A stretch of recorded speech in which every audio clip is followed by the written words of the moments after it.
Hello. அதாவது நண்பர்களே, நல்லா தெரிஞ்சுங்க. எனக்கு விவசாயம்னா ரொம்ப பிடிக்கும். ஆனால் விவசாயம் பண்ண முடியல. ஏன்னு கேட்டிங்கன்னா, எங்கள் அப்பா பெரிய விவசாயி. அவர் பண்ணிக்கிட்டு இருந்தார். ஆனால் என்னால் முடியல. அதுக்காக என்னன்னா, சரி என்னுடைய மன திருப்திக்காக வீட்டிலே கரும்பு, வாழை இதெல்லாம் வச்சு விவசாயம் பண்ணிக்கிட்டு இருக்குங்க. இது விவசாயம்னு சொல்ல முடியாது. ஏதோ என் மனசு திருப்திக்காக நான் இதை நட்டு வச்சு வளர்த்துக்கிட்டு இருக்கேன்.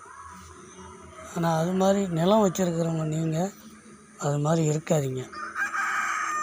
ஏன்னு கேட்டிங்கன்னா,